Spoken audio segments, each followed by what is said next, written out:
l'entrée du chantier, c'est un énorme bordel, donc ça commence pas très bien. Donc j'ai appelé le maître d'œuvre pour gueuler, j'ai horreur de ça me saoule.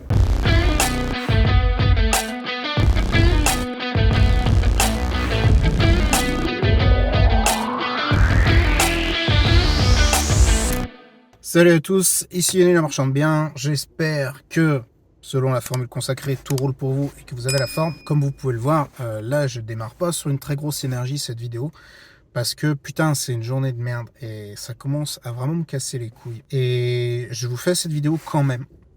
Je vous cache pas que j'avais pas envie de la faire parce que j'étais pas d'humeur.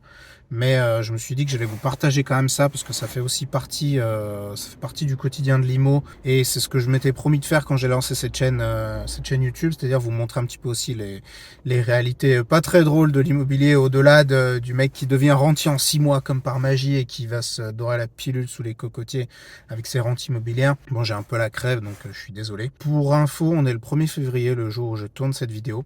Donc là, le chantier devrait être à peu près devrait être terminé. Alors je suis pas encore allé le voir, j'ai la surprise là, franchement je vous fais ça en mode archi authentique. Je reviens d'une semaine où j'ai fait la tournée en France de plein de villes, je suis allé à région parisienne, je suis allé à Arras, je suis allé à Nantes, je suis allé à Concarneau, au bout de la France, pour aller inaugurer des clubs locaux de la MDB Academy, c'était très cool. Donc merci à tous ceux déjà qui m'ont réservé un super accueil, c'était super. Et en fait, entre temps, le chantier est censé être quand même plus ou moins terminé. Et je vais vous raconter un petit peu ce qui se passe et pourquoi c'est le bazar. Alors en fait, c'est une copro de 3 maisons. Alors, il y a peut-être des choses que je vais vous répéter, je me rappelle plus ce que je vous ai raconté par raconter. C'est important de connaître les détails. C'est une copro de 3 maisons qui dysfonctionne complètement. C'est-à-dire qu'en fait, il y avait une embrouille entre mes vendeurs et un des autres copropriétaires. Et ils n'ont jamais réussi à s'entendre. C'est une embrouille de vieille de 25 ans. Et en fait, tellement qu'ils n'ont jamais réussi à s'entendre, il n'y avait plus de syndic pour cette copro. Et comme c'est illégal de ne pas avoir de syndic, et ce qui s'est passé, c'est que un administrateur judiciaire a été nommé par le tribunal administratif pour faire office de syndic. Et en fait, moi j'ai été un peu mal conseillé quand j'ai acheté ce bien. J'ai demandé à quelqu'un qui est quand même juriste et qui est censé être bien calé dans ce qu'il fait. Si, compte tenu de la situation, je pouvais me contenter d'avoir l'autorisation d'au moins un des voisins pour pouvoir faire mes travaux, parce que du coup, il y a l'autorisation d'un voisin plus la mienne, ça fait la majorité dans la copro. Donc là, le juriste en question m'a dit oui, vas-y, ça suffit. Et en fait, quand ça a commencé un petit peu à partir en vrille et que j'ai essayé de solutionner les problèmes avec le voisin récalcitrant, que j'ai vu qu'il était complètement toqué et que ça allait pas se faire aussi facilement, j'ai pris un avocat qui lui m'a dit non mais écoutez, ça se passe absolument pas comme un tel vous l'a dit. Si vous voulez faire les choses dans l'ordre, il vous faut l'autorisation de la copro avant de faire vos travaux. J'ai dit en fait il n'y a pas de copro. Il me dit si, il y a une copro, c'est l'administrateur judiciaire. Sauf que aller mobiliser un administrateur judiciaire qui gère une copro de 3 maisons où il a rien à gagner, c'est pas facile. Du coup, des recommandés, des trucs qui sont partis, La semaine dernière, réunion de la copropriété, pile un soir où je suis pas là. Donc j'ai mandaté, parce que j'étais justement en train de faire cette tournée, j'étais dans l'Oise ce soir-là. Et du coup, j'envoie mon avocat qui le lendemain m'a envoyé un mail en disant que la réunion avait duré 2h30. Je me suis dit, mon Dieu, j'ai tellement bien fait de pas y être. Ça, c'était pas fait exprès, mais au moins, voilà. Parce qu'en fait, il y a un des voisins qui est un petit peu barjot. C'est pas celui que vous avez vu sur la vidéo, c'est un autre. Lui, celui que vous avez vu sur la vidéo, c'est un voisin de l'immeuble d'à côté qui se plaint du bruit des travaux. Mais là, je vous parle d'un voisin de la copro qui est casse-couille et qui hurle. Enfin, bref, le gars est complètement possédé. Enfin, c'est un truc, je veux dire, pas du jamais vu, parce que j'en ai déjà vu des possédés pareils, mais même des pires. Mais celui-ci, il est franchement dans le top 3, au moins le top 5. Bref, ça a duré 2 plombes et demi et ils n'ont pas réussi à se mettre d'accord. Et du coup, en fait, moi, j'ai pas encore l'autorisation pour faire certains travaux et notamment des ouvertures en maçonnerie que je dois faire, puisque comme vous le savez sans doute, ou si vous l'ignorez, je vous l'apprends, les murs périphériques d'une maison qui est en copropriété sont considérés comme des parties communes. Et donc, pour y faire des travaux, en l'occurrence des ouvertures, il faut l'autorisation de la copropriété. Et là, je ne l'ai pas. Et donc j'ai dit à mon avocat, putain, je commence à perdre patience, ça me fait chier. De toute façon, voilà, ils sont incapables de s'entendre sur la couleur du crottin, je vais avancer, faire mes travaux. Il m'a dit, surtout pas, ne faites surtout pas ça, on va se faire défoncer et tout. Donc là, j'attends. Donc clairement, les travaux au rez-de-chaussée sont au point mort. Ça me les casse, je vous raconte même pas comment, parce que pour ceux qui ne savent pas, fin mars, je suis censé partir en voyage. Donc c'était tout calé pour que je puisse partir, que les travaux soient finis, que les apparts soient meublés, équipés, etc. Et en fait, c'est pas du tout ce qui va se passer. Donc ça, bon, je suis déjà arrivé à cette conclusion qu'il allait falloir mettre en place une délégation pour gérer cette fin de chantier, cette fin d'aménagement d'appartement, parce que je ne serai pas là.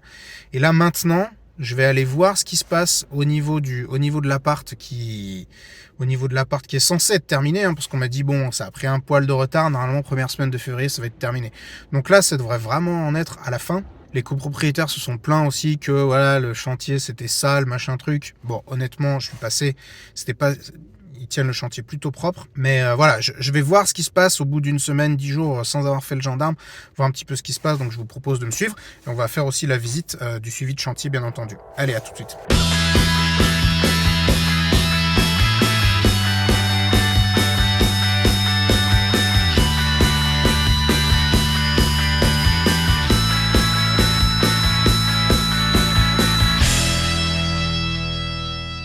Bon, déjà voilà l'entrée du chantier, c'est un énorme bordel, donc ça commence pas très très bien. On va voir l'intérieur. On avance un petit peu comme on peut.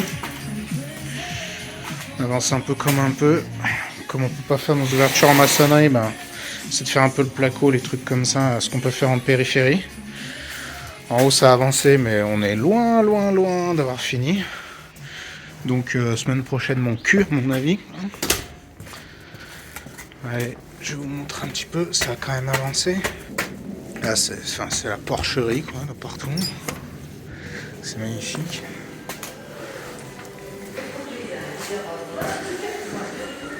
Donc là on a l'escalier qui a été posé. Peinture qui a été faite. Je n'ai pas encore regardé si c'est droit ou pas droit.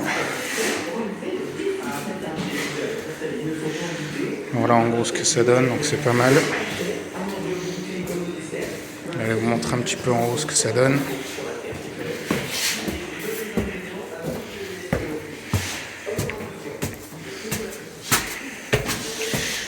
Et puis au moment où je venais, j'ai la voisine qui m'a appelé, donc je l'ai rappelé dans la foulée pour voir ce qu'elle voulait. Donc là en haut, la peinture a bien été faite, ouais, les poutres ont été peintes, tout ça. Et on commence à poser le parquet flottant ici. Il a été posé là-bas. Là dans la salle de bain, bon, point mort. Une partie de la douche qui a été faite. Mais on n'y est vraiment pas encore. Et quand vous demandez, on vous dit toujours « Ah mais si, tu verras, ce sera fait à temps ». Donc voilà en gros où on en est, le chantier il a avancé. Mais donc l'intégralité du chantier devait être livrée fin janvier, on est le 1er février, l'appart n'est pas fini, celui du bas, bon, il est coincé, c'est pas de la faute des artisans, mais les deux étaient censés être finis, donc ils auraient pu, on va dire, mettre tous leurs efforts sur celui-ci pour terminer. En fait, apparemment, non, donc il va falloir faire une petite mise au point, gueuler, etc., et puis essayer de faire avancer les choses. Donc j'essaierai de vous faire des vidéos de suite pour vous tenir au courant de comment tout ça avance, parce que là comme c'est la fin, les choses s'accélèrent un petit peu. Donc j'essaierai de vous tenir au courant et de vous tenir informé autant que faire se peut. Voilà, donc j'ai appelé le maître d'œuvre pour gueuler, j'ai horreur de ça me saoule. Donc je me suis rendu compte là qu'au moment où j'étais en train de partir, le carreleur s'est pointé comme une fleur à 11h moins le quart, alors qu'on est à la bourse sur le chantier, donc c'est magnifique. C'est pile la bonne heure pour commencer à bosser, surtout quand on a un voisin qui casse les couilles pour qu'on s'arrête à midi. C'est vraiment pile ce qu'il faut. Donc j'ai appelé pour gueuler, pour que le nettoyage soit fait et que ça avance. Ça fout les glandes. Et il faut pas oublier, j'en parlais avec des membres de la formation il y a quelques jours. Et en fait, quand on fait un zoom in dans notre activité immobilière, il y a des hauts et des bas comme ça qui sont très intenses. C'est un peu les montagnes russes émotionnelles. J'espère que vous n'aurez pas trop de bruit périphérique, mais j'avais pas amené de micro ou quoi parce que je pensais pas faire de vidéo. Je la fais vraiment en mode spontané. Et en fait, il faut savoir prendre du recul. Donc là, peut-être que je vous le montre pas trop, mais je suis en plein dans cette espèce de montagne russe émotionnelle. Et il faut savoir prendre du recul par rapport à toutes ces, on va dire, tout ce chaos qu'on peut avoir quand on fait un zoom in comme ça dans notre activité. Il faut savoir faire justement ce zoom out, parce que quand on regarde dans le long terme, l'activité elle est toujours en croissance et ça fonctionne. C'est quand on fait ce zoom in qu'on peut avoir ces périodes chaotiques. Donc cette série que j'ai voulu vraiment très authentique, elle illustre bien la problématique. Elle illustre bien aussi pourquoi c'est vraiment chiant de faire des travaux de rénovation et pourquoi nous on préfère ne pas en faire. Mais en tout cas voilà, il faut vraiment prendre du recul par rapport à ces choses. Là, moi, si j'ai du mal à le faire, c'est surtout parce que là, on est pris en sandwich entre deux voisins qui nous rendent fous, une copropriété qui fonctionne pas et on nous bloque les travaux, et aussi un départ en voyage qui fait que je suis quand même pressé que ça avance. Et donc voilà pourquoi c'est un peu plus compliqué là de prendre du recul. En tout cas, quand vous, sur vos opérations, sur vos investissements, vous rencontrez du chaos comme un petit peu dans ce que je rencontre dans cette série, n'hésitez pas à vous dire que c'est quand vous avez vraiment le nez dedans que ça fonctionne. Enfin, que ça fonctionne pas justement, que ça vous excite. Et si vous voulez vous rassurer, demandez-vous, par exemple, questionnez-vous. C'est une méthode que j'applique vraiment. Sur un investissement que vous avez réalisé il y a quelques années, ou une opération que vous avez réalisée il y a quelques années qui est maintenant terminée, vous allez voir que globalement vous vous rappelez vaguement des problèmes. Par contre, les bénéfices, vous les avez bien gardés, l'investissement il continue de cracher une renta, etc. Donc on est toujours un petit peu dans cette problématique quoi, quand on a le nez dedans et qu'on entreprend. Mais au final, quand on regarde les choses sur le long terme, on finit toujours gagnant quand on entreprend et qu'on investit. Donc c'était Neil Marchand de Bien. J'espère que malgré tout, malgré son caractère un peu excité, cette vidéo vous aura plu. Si c'est le cas, payez votre like et je vous dis à la prochaine.